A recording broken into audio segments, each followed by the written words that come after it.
Je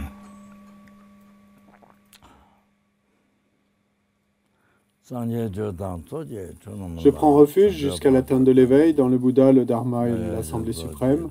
Par les mérites de l'écoute de l'enseignement, puissais-je devenir un Bouddha pour être bénéfique à tous les êtres.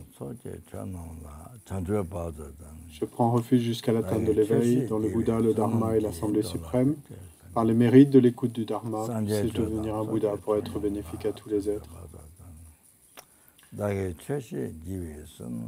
Je prends refuge jusqu'à l'atteinte de l'éveil dans le Bouddha, le Dharma et l'Assemblée suprême. Par les mérites de l'écoute du Dharma, puissais-je devenir un Bouddha pour être bénéfique à tous les êtres.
So thank you very much.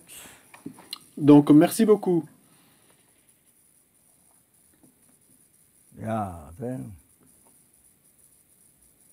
So motivation. Donc, la motivation. Yeah, purpose of my life is to not harm Le but de ma vie est de ne pas faire de mal aux autres et d'être bénéfique aux autres. Pour l'expliquer en raccourci, et donc, je dois libérer les innombrables êtres des enfers, les innombrables esprits avides, les innombrables animaux, les innombrables êtres humains, les innombrables suras, les innombrables asuras, les innombrables êtres de l'état intermédiaire, les libérer des océans de souffrance samsarique et de leurs causes, les délusions et le karma.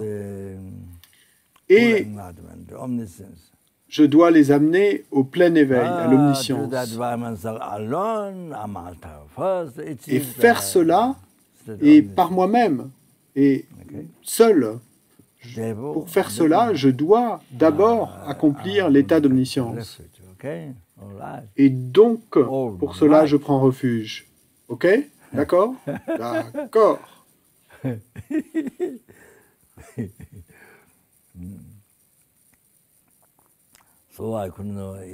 Donc, je vais continuer l'enseignement d'hier avec un peu plus d'explications. Et en particulier, à propos de la façon dont les êtres sont si bons et si précieux. En prenant refuge dans le Dharma, on devrait arrêter de faire du mal aux autres. Vous savez ça? Et donc, ce que ça veut dire, c'est que, et non seulement arrêter de faire du mal aux autres, mais qu'en plus, nous puissions être bénéfiques aux autres. Ok? Vous comprenez? Donc, particulièrement cela. Et donc,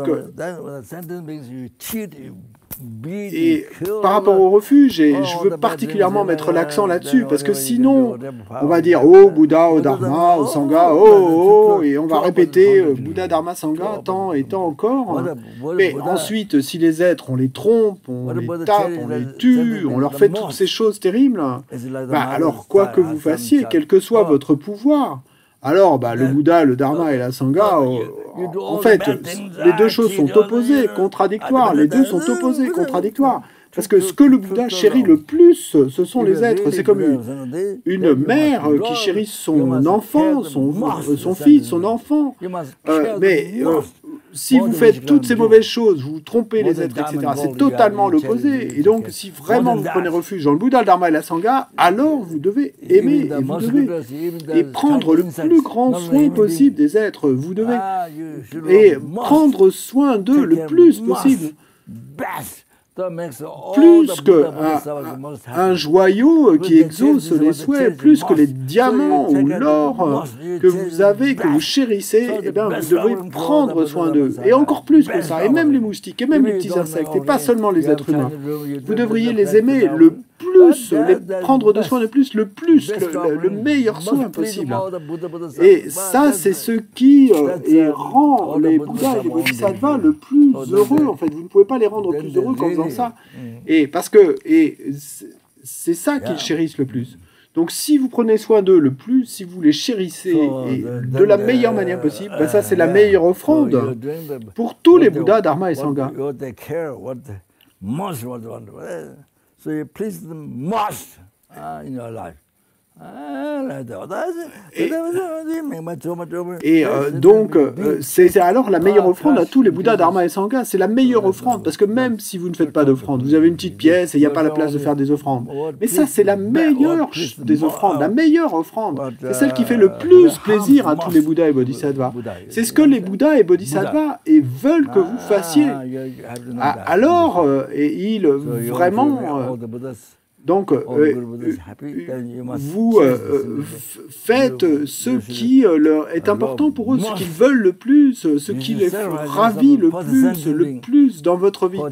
Sinon, et le Bouddha, le Dharma et la Sangha, vous faites tant d'offrandes, mais ensuite, si les êtres, vous les trompez, leur tapez dessus, et les détruisez, bon, ces deux choses-là sont totalement contradictoires.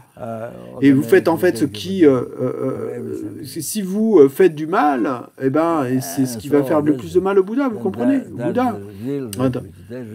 Et donc, vous devez savoir ça de cette manière. Si vous voulez vraiment rendre tous les Bouddhas, tous les gourous Bouddhas heureux, alors vous devez chérir les êtres, vous devriez les chérir le plus, vous devriez vous sacrifier vous-même pour les êtres, pour cet insecte, les libérer de leur souffrance.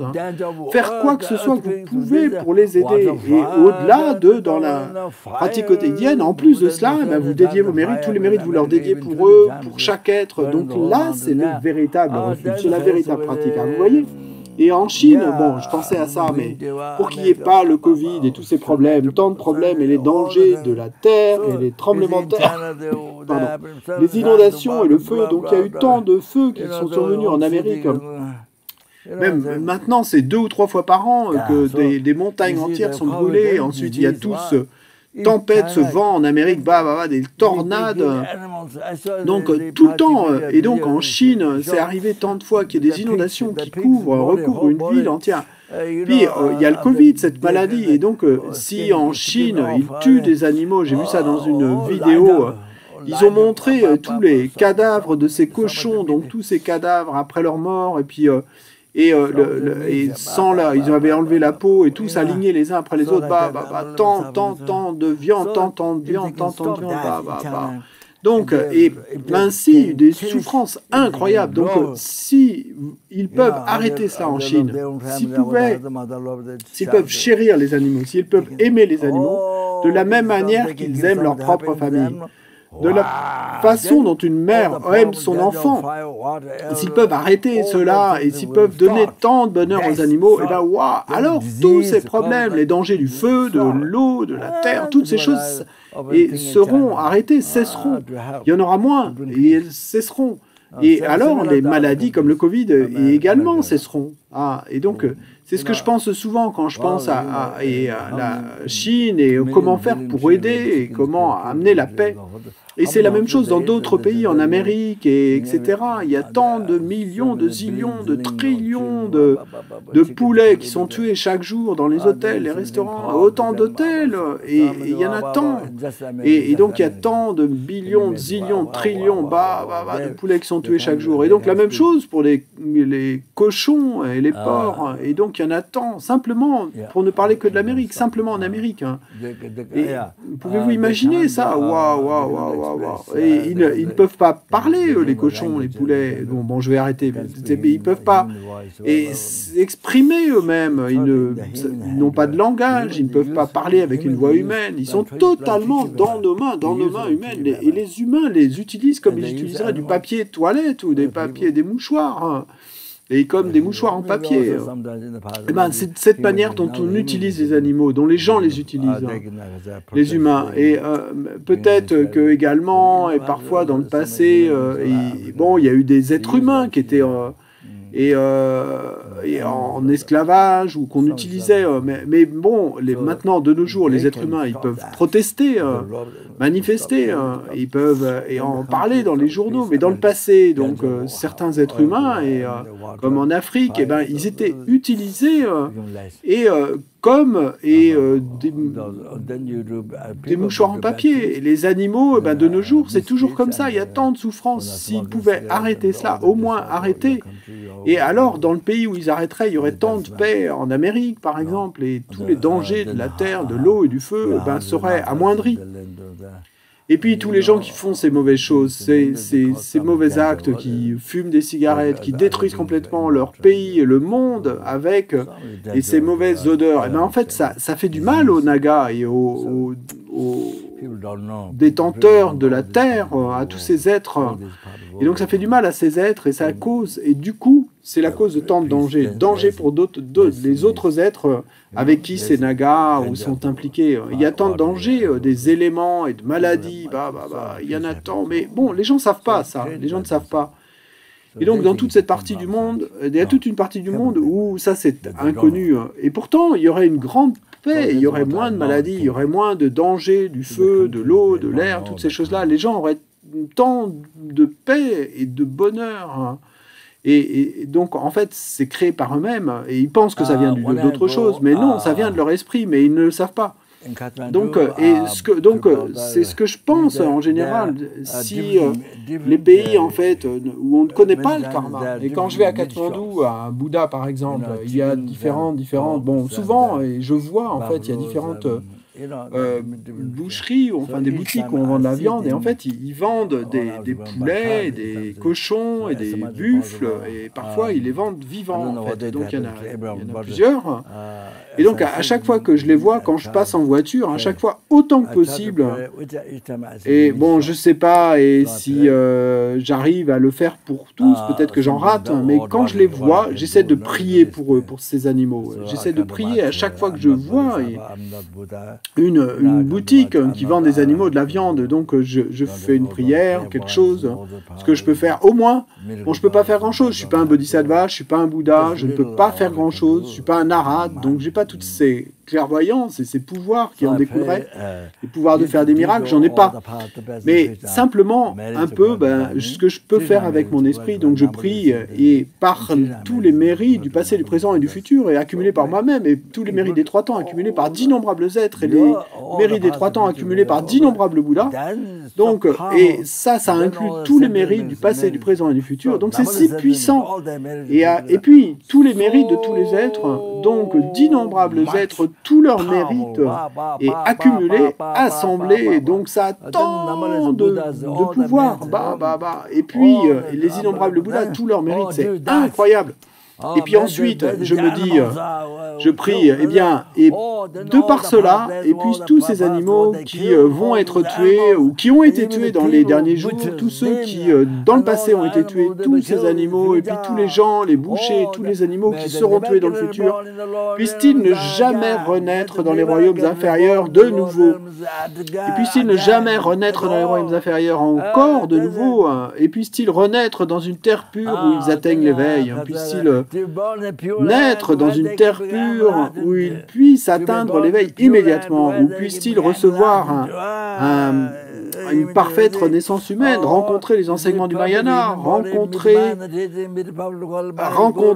un gourou, un maître parfaitement qualifié du Mahayana qui leur révèle le chemin sans erreur vers l'éveil, et puis en ravissant l'esprit de ce maître, de ce gourou, puissent-ils atteindre l'éveil, et en voyant et leur gourou comme un Bouddha, puissent-ils atteindre l'éveil. Donc je prie ainsi à chaque fois que je vois une boutique qui vend des animaux, de la viande, des poulets, il y a tant de poulets, donc j'essaie de prier qu'ainsi, quand je les vois dans une boutique, dans une boucherie, je fais ce que je peux, mais même si ce n'est qu'une petite prière, eh ben je le fais.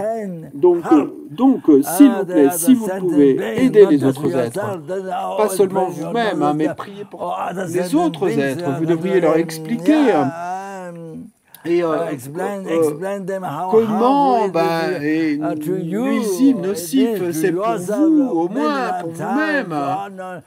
Et dans tant de vie, encore et encore, et à cause de cela, vous avez dû souffrir dans le samsara, encore et encore, pendant des éons, des éons, des éons.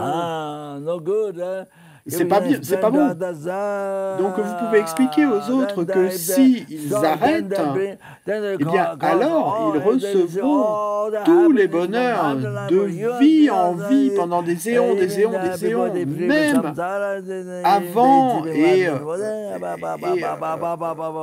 au final ils se libéreront du samsara, ils atteindront l'éveil. Donc oui, et c'est comme ça. Voyez-vous? Donc vous aidez les autres de cette façon. Et puis, dans ce cas, donc vous êtes impliqué dans votre environnement, vous servez le monde, vous êtes au service du monde, de l'environnement, donc pour ne pas y apporter de mal, pour ne pas faire de mal, et pour y apporter de la paix et du bonheur. Donc, et autant dans le monde. Et donc, en étant impliqué, eh bien, vous aidez l'environnement, en vous impliquant de cette manière. Ok? Donc, c'est si important d'aider, bien sûr. Bon, il y a peut-être des gens qui pourraient se mettre en colère contre vous parce que vous leur dites cela. Mais bien sûr, ça dépend de l'habileté que vous pouvez mettre, que vous avez. Ok, d'accord? Et donc, de cette manière, vous pouvez véritablement aider le monde pour qu'il y ait de la paix, pas seulement en parlant, pas seulement en vendant des objets de désir dans ce monde, et puis en obtenant plein d'argent que les gens vont payer pour les obtenir de vous. Non, pas ça. Non, pour ne pas leur faire du mal aux êtres. C'est si bon, si bon, si bon. Ça aide les animaux, ça aide les gens, ça amène tant de paix et de bonheur. Et même si vous ne pouvez pas faire grand-chose pour amener la paix, mais au moins d'arrêter de faire du mal, c'est si bon. Donc, c'est ça que je peux faire, le peu que je peux faire quand je vais à Katmandou, à Bouddha, quand je vois des boucheries, des choses comme ça. Et donc, je fais chaque petite chose que je peux faire, ce que je peux, ce qui me vient à l'esprit à ce moment-là. Ok, donc merci beaucoup.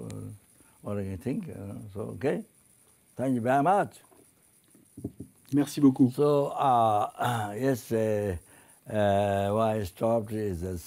Donc hier, et là où je me suis arrêté, c'est à propos de la Sangha.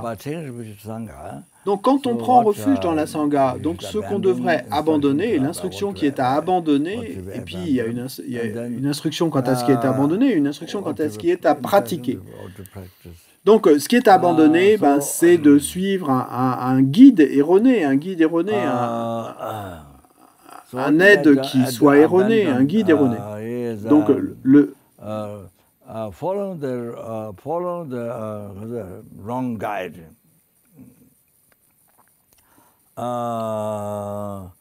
Wrong guide.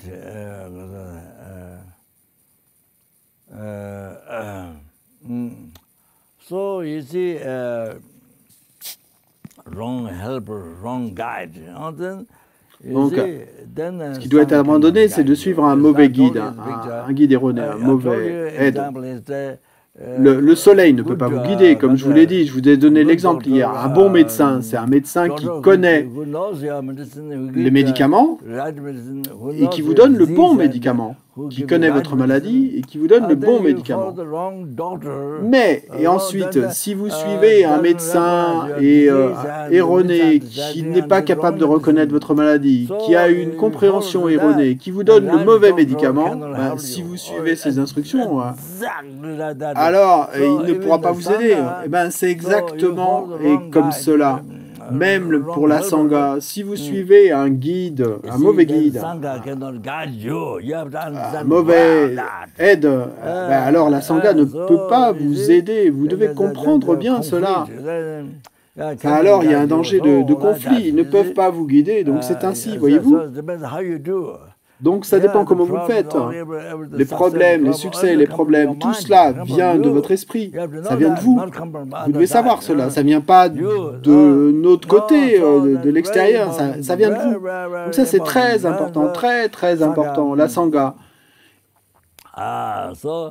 Donc, vous n'allez pas suivre un mauvais guide, un mauvais aide, ok, et qui vous montre le chemin erroné.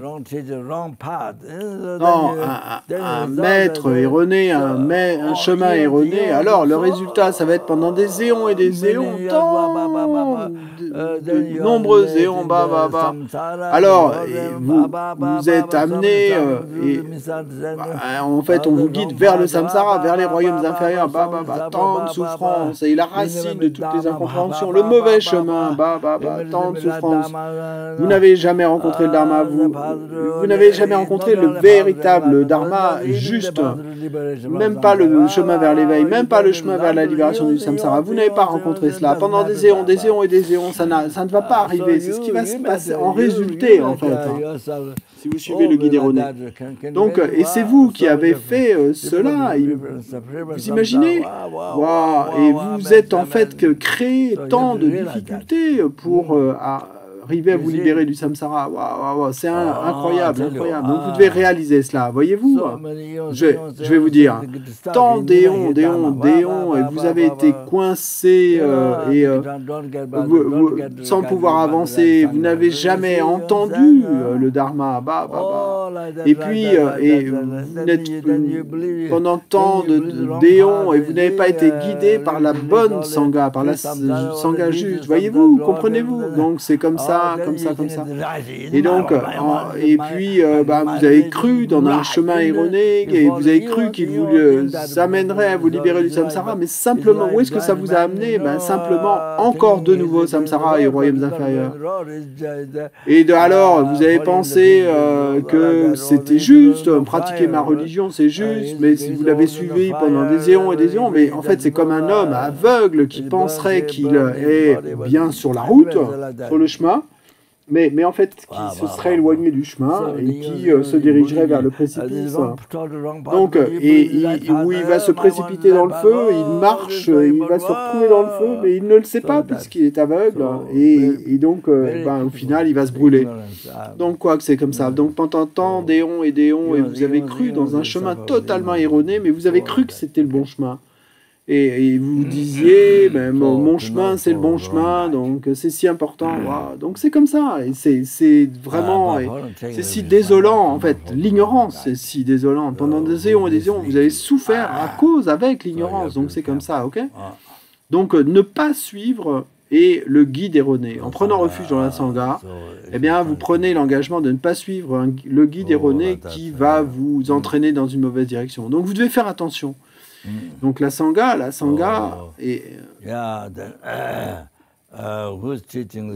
ne pourra pas vous guider alors. Donc ceux dont les enseignements ne suivent pas la loi du karma, ceux qui ne croient pas dans le karma,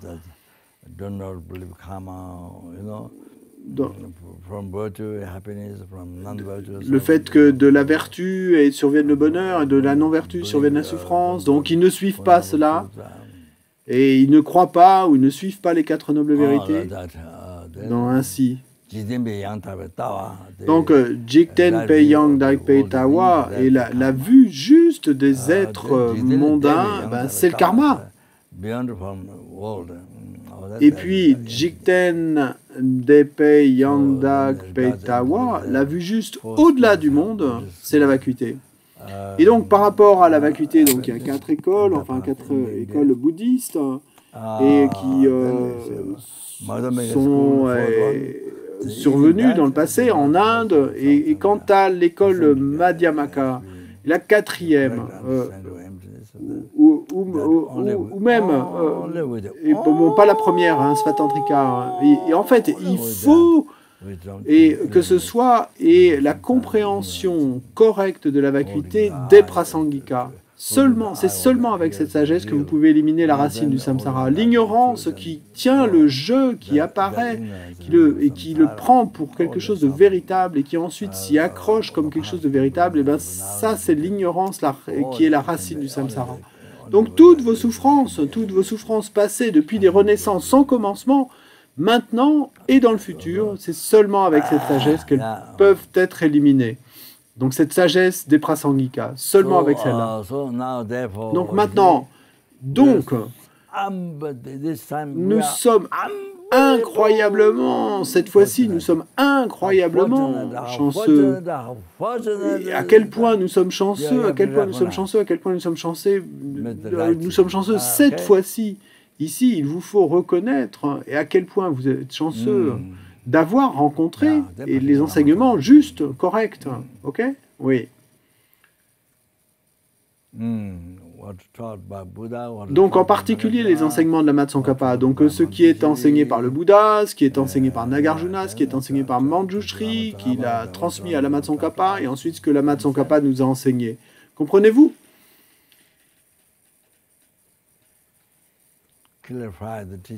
Il a clarifié les enseignements encore et encore. Ainsi. Donc, et quand Lama Tsongkhapa est apparu, eh bien alors, les enseignements ont été vraiment énormément clarifiés. Les sutras et les tantras, ok? D'accord? Merci.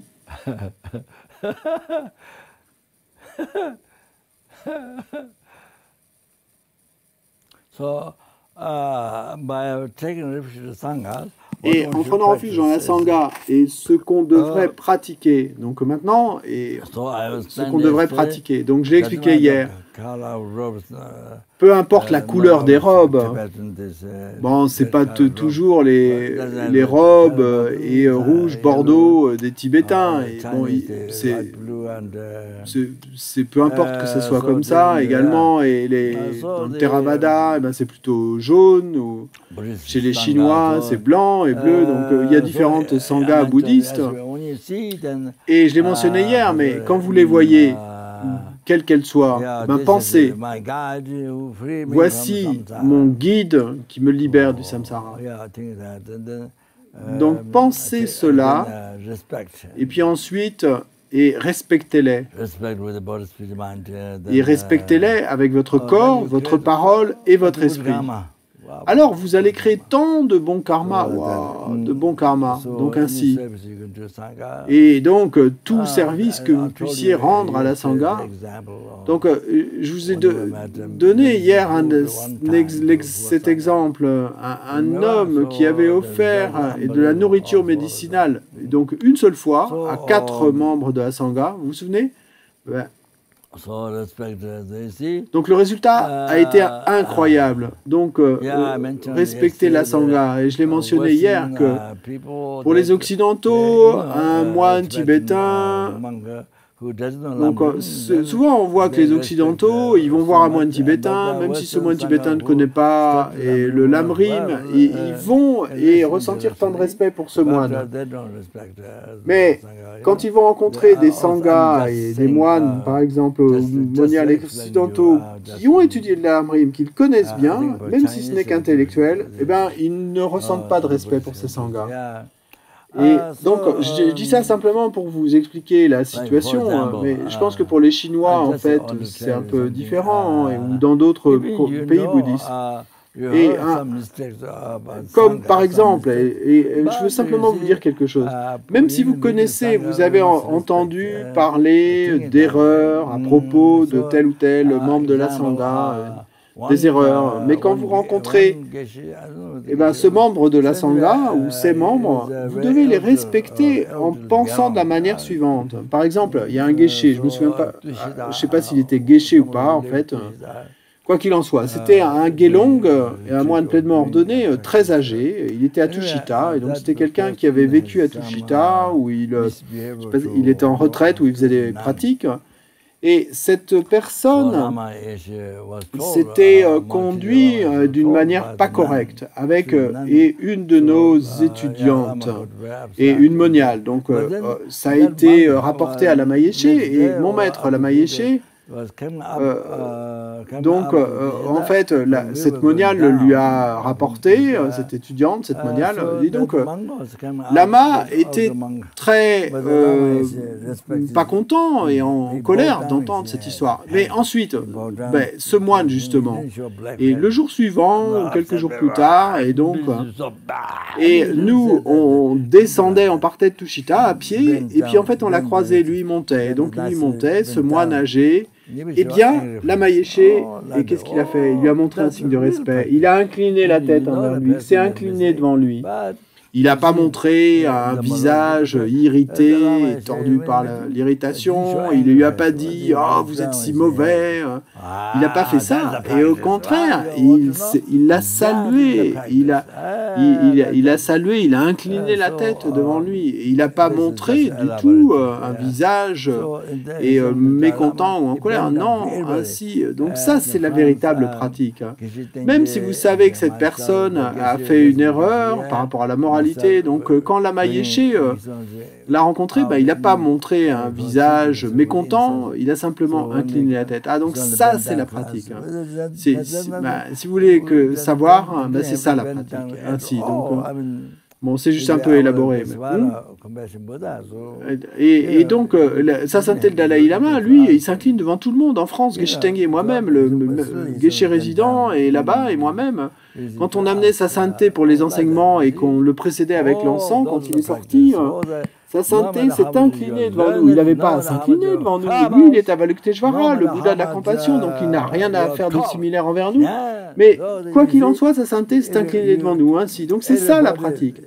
Peu importe à quel point vous êtes érudit, à quel point vous êtes célèbre, peu importe à quel point vous êtes au top, et que tout le monde vous prenne comme quelqu'un d'éduqué, d'érudit, de célèbre, et que même si la personne n'est rien, et ben vous, de votre côté, et vous vous inclinez devant tout le monde. Pauvre ou riche, ou devant tout le monde, vous vous inclinez. Comme sa sainteté, qui est un très bon exemple. Les gens pauvres, quelle que soit leur éducation, qu'ils n'aient pas d'éducation, qu'ils soient pauvres ou riches, vous vous inclinez, respectez tout le monde. Ça, c'est le mieux, c'est le meilleur. C'est ça la pratique. Et comme dans ce huitième verset, comme dans ce verset des 8 versets de transformation de l'esprit, et où que je sois et avec qui je sois en compagnie, eh bien, et je me regarderai toujours comme le plus bas de tous et comme inférieur à tous. Et avec un cœur complètement et sincère, et je vais pratiquer, penser le fait de voir tous les autres comme les plus suprêmes, comme s'ils étaient des êtres suprêmes, les plus hauts, un être suprême. C'est ça que je vais pratiquer, donc. Et ça extrait des 8 versets, donc c'est le second verset de ces 8 versets. Et vous pouvez voir comment sa sainteté Lama Yeshe, ce qu'ils font, ouais. Vous comprenez, donc ainsi, donc... Ça, il nous montre ainsi l'exemple de comment nous devrions pratiquer, ok? Donc, en Occident, et parce que le bouddhisme est très récent, donc les gens ne savent pas vraiment comment respecter la Sangha. Donc la Sangha occidentale, quand elle assiste aux enseignements, donc ainsi, et ben, les gens les laissent s'asseoir au fond. Et donc, sur le devant, en fait, de la salle, il va y avoir des laïcs, et puis les membres de la Sangha ordonnée seront tout au fond. Donc, c'est comme ça. Et également, peut-être que de la Sangha, bon, pour la Sangha, c'est pas si facile de faire la démarche, de prendre leur place qu'ils devraient avoir devant. Donc, ce serait pas super de leur part. Mais en fait, les laïcs devraient respecter les membres de la Sangha et leur demander de venir s'installer et devant, ou plus devant, ou plus haut, ou les mettre à un endroit. Et devant, en fait, les mettre avant les personnes laïques, ainsi. Et donc, dans les pays bouddhistes, c'est ça qui est fait. On met la Sangha d'abord, et puis on met la Sangha à un niveau plus élevé, et puis ensuite il y a les laïcs, donc comme ça. Mais en Occident, les Occidentaux ne connaissent pas ça. Donc la Sangha s'assit tout au fond, les moines et les moniales et les laïcs, en fait, ne connaissent pas cette pratique qui est liée au refuge. Donc respecter la Sangha ainsi. Donc, Bon, ça, c'est des détails qui sont survenus avec les... mais dans les pays bouddhistes, ils respectent la sangha et ils créent ainsi tant de bon karma, de mérite de cette façon. Donc, ainsi. Donc, ça, c'est survenu. Et il y a une histoire.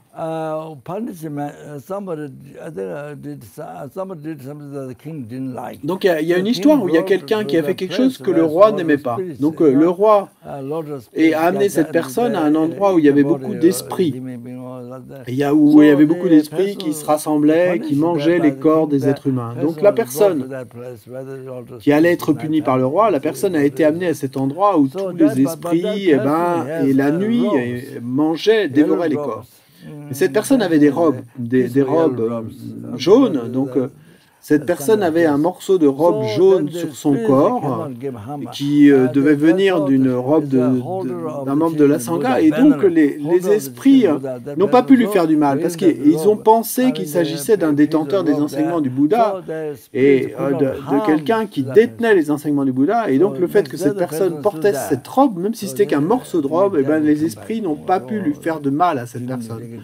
Donc le jour suivant, la personne était toujours là et je pense qu'elle a été pu revenir, elle n'a pas été en fait dévorée par les esprits, donc c'est une histoire détaillée, pardon, mais en fait c'est les... Bon, il y a une histoire détaillée, mais pardon, je ne m'en souviens pas, mais en voici l'essence dont je me souviens.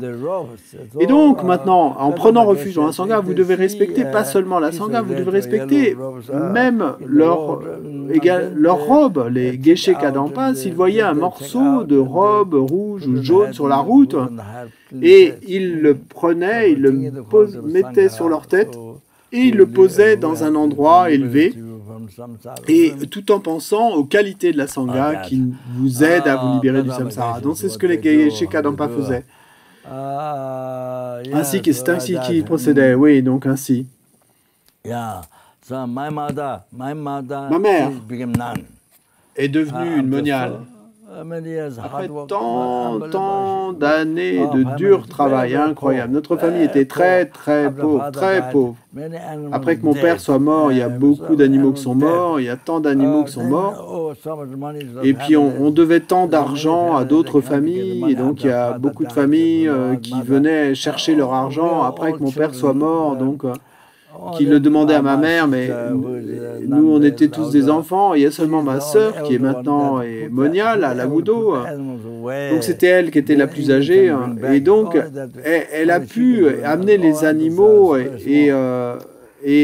au loin, et le soir, quand il revenait. Donc, il y avait qu'elle qui pouvait faire ça. Tous les autres, on était trop petits. Et une nuit, en fait, un soir, et il était très tard, et ma mère était la seule qui pouvait faire à manger. Elle faisait tout dans la maison, donc nous, on était tout petits. Et un soir, il était très tard, elle a dû aller chercher du bois dans la forêt pour cuisiner. Et donc, il faut aller assez loin pour trouver du bois dans la forêt. C'est pas facile, il n'y a pas de route. Donc, et puis, il y a de l'eau à traverser, il y a une rivière, vous devez marcher sur les rochers pour traverser la rivière. C'est pas facile du tout. Et donc, il se trouve qu'il était assez tard, très tard. Et donc, nous, les 4 enfants, on était assis sur le pas de la porte. La maison avait 2 étages. Donc, il y avait le rez-de-chaussée et puis le premier étage. Et puis, nous, on était assis sur le pas de la porte, en fait. Je ne sais pas comment vous... Bon, en fait, le pas de la porte, là, c'était une porte en bois. Et donc, nous, on était en dessous du pas de la porte. On était tous assis, les 4 enfants, serrés les uns contre les autres. Puis, on regardait la lune. Il y avait la lune qui s'élevait. Et donc, nous, on parlait... Donc on discutait les uns ensemble et on disait que... Et on était tout petits, donc on disait « Oh, la lune, elle va tomber quand elle va arriver sur le bout de cet arbre et ensuite elle nous attrapera et elle nous emmènera au loin, la lune. » Donc, bon, et on se racontait des histoires comme ça, les enfants, en attendant notre mère. Et donc, il était très tard, et puis elle est arrivée avec un panier de bambou et sur le dos, plein de bois pour faire à manger, pour cuisiner. Et puis, le jour suivant, je pense que c'était le jour suivant, à l'extérieur l'extérieur de la maison, c'était pas très propre, puis il y avait le bois qui était partout, en tas. et des bouts de bois cassés. Et elle pouvait pas, en fait. Personne ne pouvait faire de feu. Et personne ne pouvait faire de feu.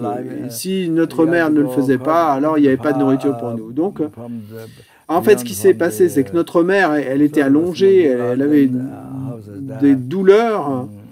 Et elle appelait sa propre mère. Elle disait « Ah, maman, maman ». Elle avait tellement de douleurs et donc elle appelait sa propre mère. Et à ce moment-là, sa mère à elle, donc notre grand-mère, était encore en vie. Donc et il fallait aller un peu loin, derrière une espèce de petite rivière. Et puis, de sa maison, c'était aussi la maison de mes oncles et de ma grand-mère, donc c'est dans cette maison. Et donc, ma mère appelait « Ah, maman, maman ». Et donc, je suis allé près d'elle, et puis je me suis juste tenu là, et je l'ai regardé. C'est tout ce que je pouvais faire, on était tout petits. Et donc, ainsi je me souviens, mais personne ne pouvait faire de feu, personne ne pouvait faire de nourriture, rien, donc ainsi. Et en fait, j'ai perdu le fil. Avant ça, c'était quoi l'histoire? Donc, on répond à Rinpoche, pas trop sûr. Et Rinpoche dit, bon, j'ai dû m'égarer, je suis parti au Tibet ou dans un autre pays parce que j'ai perdu le fil. Et donc, la Vénérable Joan dit, Rinpoche parlait de comment la façon dont les Geshe Kadampa se mettent, quand ils trouvent un morceau de robe rouge ou jaune, qu'ils se le mettent sur la tête par respect. Et oui, les robes de la Sangha. Donc, s'ils en trouvent des morceaux sur la route, ils les mettent sur leur crâne. Et puis ensuite, ils les mettent à un endroit élevé et propre, en pensant aux bienfaits, aux qualités de la Sangha. Donc, ma mère, même si elle est devenue plus tard une nonne, donc elle a mis ses robes, donc pas par terre. C'est que plus tard, en fait, qu'elle est devenue moniale. Hein. Mais elle a mis ses robes, pas par terre, mais elle les a redressées pour les mettre dans son giron, parce qu'elle a dit, mais ça, ce sont les robes du Bouddha, ça, ce sont les robes du Bouddha, ce sont les robes du Bouddha. Elle ne pouvait pas les mettre par terre, pardon. Et en fait, elle était déjà moniale. Hein, donc c'est pour ça qu'elle ne voulait pas que ses robes soient sur le sol. Et donc c'est la raison pour laquelle j'ai raconté cette histoire de ma mère. Parce que, elle a en quelque sorte pris ses robes dans sa main pour les mettre sur elle et pour qu'elles ne soient pas sur le sol. Donc elle a dit, ça c'est la robe du Bouddha. Et c'est vrai, le Bouddha nous a donné ses robes à porter. Donc elle avait tant de respect pour ses robes. Et je vais vous dire une chose, une très bonne histoire. Et vous ne pouvez pas... en fait, enjamber les robes de la Sangha de cette manière, et enjamber les robes de la Sangha, non, vous ne pouvez pas faire ça. Mais en Occident, les gens ne savent pas, en fait. Ils ne sont pas au courant, ils ne savent pas. Et donc, même les gens qui travaillent pour les centres, et quand on distribue le tsog, ou quand on distribue des livres de Dharma, et particulièrement les hommes qui ont des grandes jambes, et pour traverser la Gompa, ils vont enjamber des robes de la Sangha. Et donc, j'ai vu ça nombreuses fois. Et ils ne pensent pas en fait qu'ils créent un lourd karma, ils ne le savent pas. Et donc, ne le sachant pas, ils enjambent des robes de Sangha et d'autres choses de la Sangha. Et vous ne pouvez pas faire ça, vous ne pouvez pas faire ça. Écoutez, ici un exemple. Kirti Sen Rinpoche, qui est un grand lama érudit, et réalisé avec un bon cœur. Donc lui, à Tushita, Dharamsala, pendant une initiation, il y avait des dingwa. Donc les dingwa, c'est la couverture que les moines mettent sur leur matelas, sur leur siège avant de s'asseoir. Donc il y avait beaucoup de dingwa dans la Gompa. Et donc quand Rinpoche est arrivé, il n'est pas enjambé ces dingwa en se disant, moi je suis lama, donc je peux me permettre. Non, il n'a pas fait ça. Et il a traversé entre les dingwa. Donc il a fait son chemin entre les dingwa, mais pour s'assurer de ne pas les enjamber jusqu'au trône de cette manière. Il n'a pas pensé, moi je suis lama, donc et je peux me permettre de enjamber les robes de la Sangha et les dingwa. Non, il n'a pas fait ça. Il ne faisait jamais cela. Je ne l'ai jamais vu faire cela. Donc ça, c'est par respect pour la Sangha. C'est ça le respect pour la Sangha, pour les robes de la Sangha, ce qu'elles représentent. Vous comprenez? Si vous les enjambez, vous créez un karma négatif. Vous brisez en fait la pratique du refuge. Et vous brisez les engagements liés à la pratique du refuge. Vous allez à l'encontre de la pratique du refuge. Comprenez-vous? Vous devez connaître ces choses. Dans les pays bouddhistes, Et bon, il se comporte mieux par rapport à ça, mais les Occidentaux ne sont pas au courant, ne savent pas. Donc, ce que Kirti Shem Rinpoche faisait, il ne marchait jamais au-dessus des robes de la Sangha, au-dessus des Dingwa, au-dessus de... Donc, il essayait de se débrouiller pour passer à côté, mais pas dessus. Donc, vous devez savoir ça, donc ainsi. Et je vais vous raconter une histoire. Et le Bouddha, Guru Shakyamuni, donc le bon et compassionné, donc pour sa mère, donc peut-être sa mère était née dans le royaume des dieux des 33. Donc le Bouddha y est allé pour... Bon, les gens en fait traduisent souvent en racontant ça, que c'était pendant la saison des pluies ou la retraite de la saison des pluies ou quelque chose, mais en fait, c'est pas forcément qu'il y ait eu de la pluie, mais en fait, il faudrait dire pas la retraite de la saison des pluies, mais il faudrait dire demeurer dans la retraite de l'été. C'est comme ça que ça s'appelle littéralement, Yar Shaksho. C'est pas seulement qu'il y ait de la pluie. Donc c'est pas qu'il doit y avoir de la pluie à ce moment-là, non. Peut-être parfois il peut y avoir plus ou moins de pluie ou moins.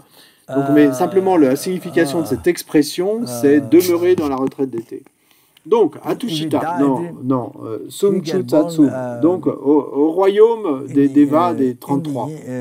Donc, le Bouddha y est allé pour faire la retraite d'été, donc je pense, donc pendant 3 mois.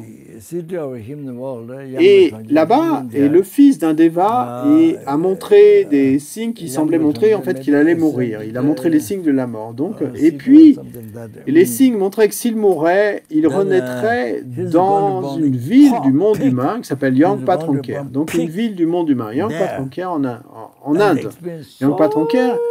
Et c'est peut-être la cité étendue, Vaishali, ou quelque chose comme ça. Donc il allait y renaître comme porc, comme cochon. Et donc il allait y naître comme cochon là-bas et faire l'expérience de tant de souffrances. Et donc, voyant cela, il a eu si peur, il a été si effrayé par ce signe de la mort, et si effrayé. Et donc, il est allé devant le Bouddha. Le Bouddha était alors donc dans le royaume des dieux des 33. Et donc, cette personne y est allée, et puis... il s'est prosterné devant le Bouddha, et il a pris refuge.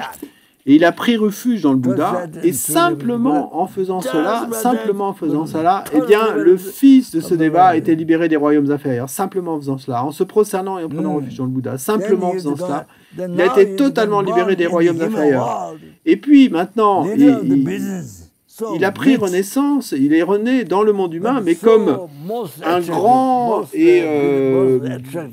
un grand homme d'affaires, un leader si riche, mais également incroyablement attirant, très beau, avec un corps très beau, et très très beau.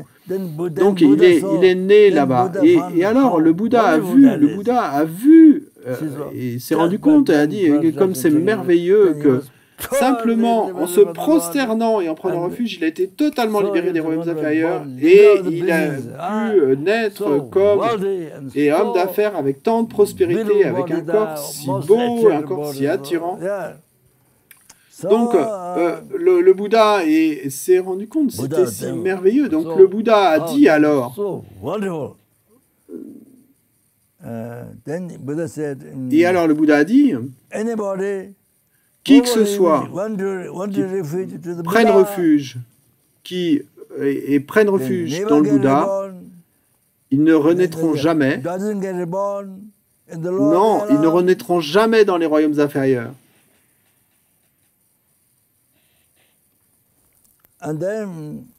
Et ensuite,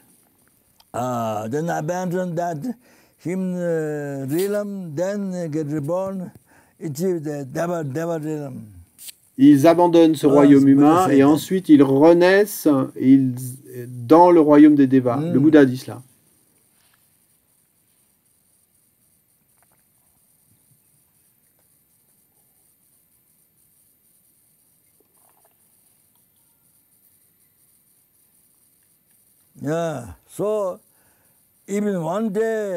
Ne serait-ce qu'en une journée, Vous créez la cause des royaumes inférieurs. Tant de fois, avec votre corps, votre parole et votre esprit, toute la journée. Et donc, ne serait-ce qu'en une semaine, tant de fois. Et puis, ne serait-ce qu'en un mois, et tant de fois. Vous créez tant de causes des royaumes inférieurs. Donc ainsi, depuis des renaissances sans commencement,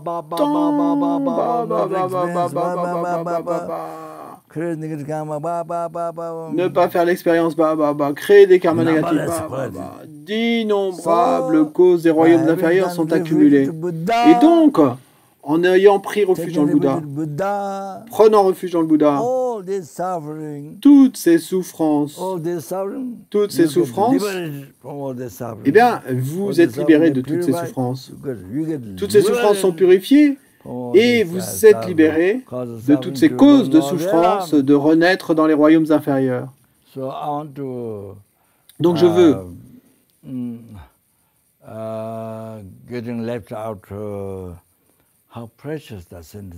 en fait, du coup, on n'a pas parlé de combien précieux les êtres sont, combien les êtres sont précieux. Et donc, je veux maintenant parler de ça avant la cérémonie de refuge,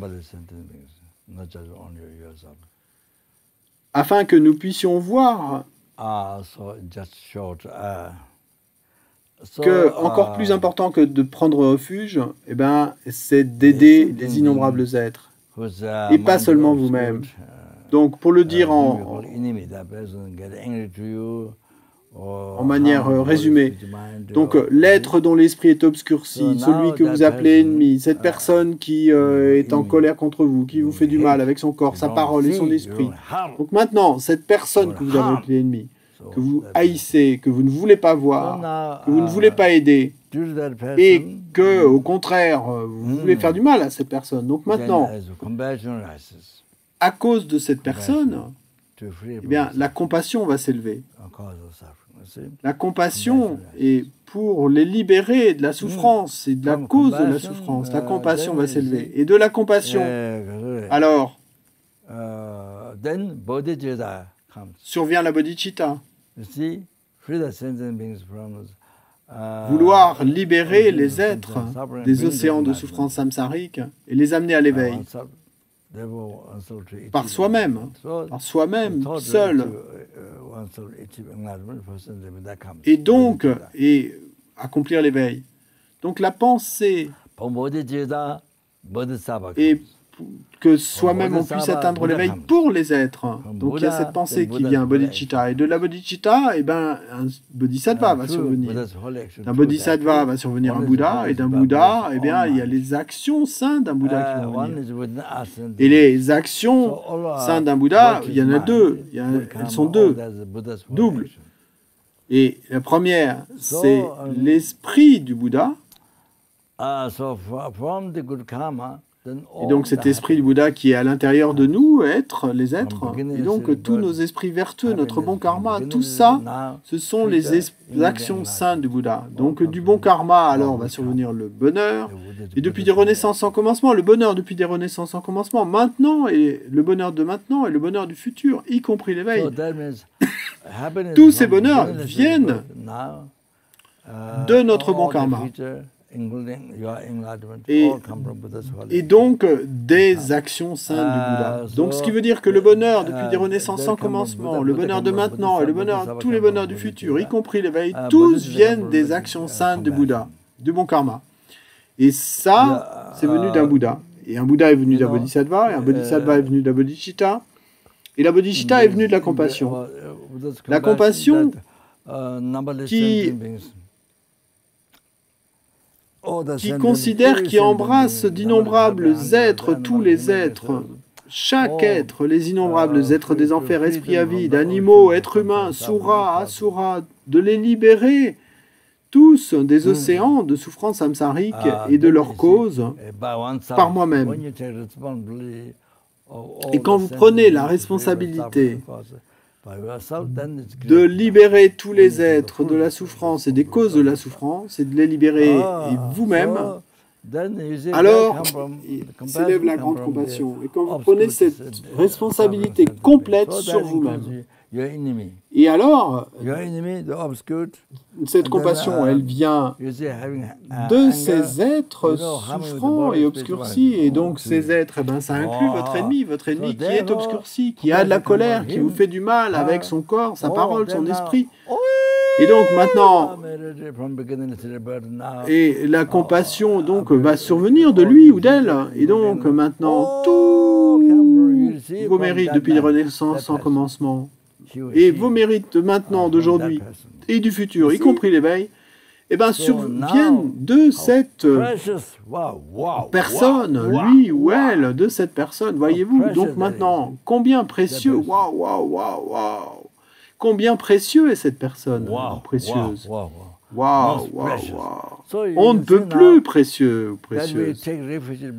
Donc, vous pouvez voir maintenant, et que celui, quand vous prenez refuge dans le Bouddha, le Dharma et la Sangha tout le temps pour être libérés des royaumes inférieurs, c'est Bouddha, Dharma et Sangha qui vous libèrent des royaumes inférieurs, qui vous libèrent du samsara, qui vous libèrent du nirvana inférieur et qui vous fait accomplir l'éveil et libérer d'innombrables êtres des royaumes inférieurs, du samsara, du Narvaya inférieur et qui les amener à l'éveil par vous-même, et bien tout cela, tout cela vient de cette personne que vous appelez ennemi,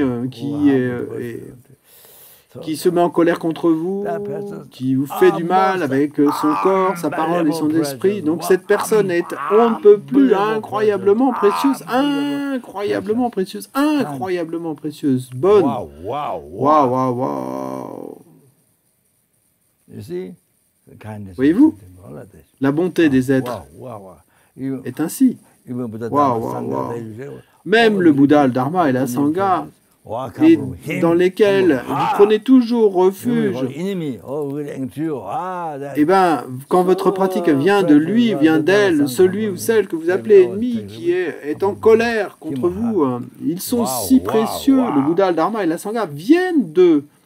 Et ceux dans lesquels vous prenez refuge continuellement, eh bien, ils viennent de lui ou ils viennent d'elle. Waouh, ça c'est la chose la plus importante que je veux que vous réalisiez, que vous ressentiez, que vous réalisiez.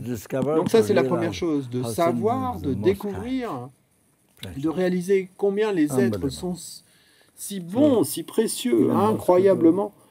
Même un moustique qui vous irrite. Eh ben, de réaliser à quel point il est si précieux, ou les fourmis qui vous piquent, les fourmis rouges, qui sont si précieuses, si bonnes, chaque insecte, et même les tiques sont si précieux. Donc ainsi, pas seulement les gens, pas seulement les êtres humains. Et puis ensuite,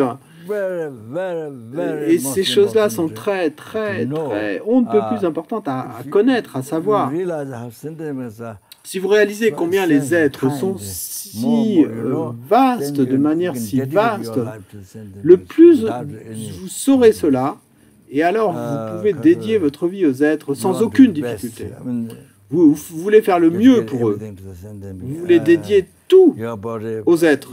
Votre corps, vos possessions, votre famille, vos mérites, votre corps, tout. Toujours. Vous pouvez le faire si facilement, avec tant de joie. Donc, les êtres, même les fourmis qui viennent vous piquer les pieds, ou les moustiques qui tournoient autour de vous, et envers qui vous vous mettez en colère, que vous voulez tuer, ou autre chose. Mais si vous pensez ça, c'est comme quand vous pensez à la bonté, donc cela que je vous ai expliqué au début, vous êtes si heureux d'aider, de leur donner une goutte de sang à ces moustiques. Vous êtes si heureux de vous les laisser vous dévorer, vous manger, si heureux, incroyablement heureux. Et plus que de recevoir et des joyaux qui exaucent les souhaits en nombre aussi grand, remplissant le ciel, en fait, plus que cela. Ça, c'est rien. Le bienfait, en faisant cela, le bienfait que vous obtenez avec cette compassion et cet amour bienveillant, eh ben, c'est que vous allez atteindre l'éveil plus vite. Vous accomplissez l'éveil et vous pouvez atteindre l'éveil plus vite. Plus vous avez de compassion, et plus rapide sera l'éveil. Donc ça, c'est la réponse principale. Et que faire pour atteindre l'éveil plus vite? Et quelle est la manière la plus rapide? Eh bien, c'est la compassion. Oh, générer de la compassion. Et plus forte est la compassion, plus vite vous atteindrez l'éveil. Donc par exemple, Asanga qui avait médité en retraite pendant 12 ans, mais qui n'avait pas réussi à avoir de vision de Bouddha Maitreya, et bien c'est seulement quand il a vu un chien plein de blessures, et il y avait des asticots sur la chair blessée de ce chien, et il y a cette compassion on ne peut plus incroyable qui s'est élevée. Et puis quand il a ouvert les yeux, ben, c'était plus un chien, c'était le Bouddha Maitreya qui était là. Mais jusque-là, il ne pouvait pas voir le Bouddha Maitreya. Donc ensuite, quand il a généré cette compassion incroyable, alors il a pu voir le Bouddha Maitreya. Et c'était plus un chien qu'il avait devant lui. Avant, il voyait un chien, après, il voyait le Bouddha Maitreya. Et donc, il a demandé à Maitreya des enseignements, et Maitreya l'a emmené dans sa terre pure, Tushita et Gachojin, et ensuite Maitreya lui a donné les enseignements, Jangshubdenam et les 5, et dans ces grands traités du Bouddha Maitreya. Donc, c'était un matin, mais en fait, le matin dans cette terre pure, c'était l'équivalent de 50 ans pour nous, êtres humains. Et donc ensuite, et Asanga, il est redescendu, et il a écrit Tsadenega, donc 4 ou 5 commentaires tout seul. Et ensuite, et ben, à cause de cela, jusqu'à maintenant, d'innombrables êtres, grâce à cela, et ont pu atteindre l'éveil.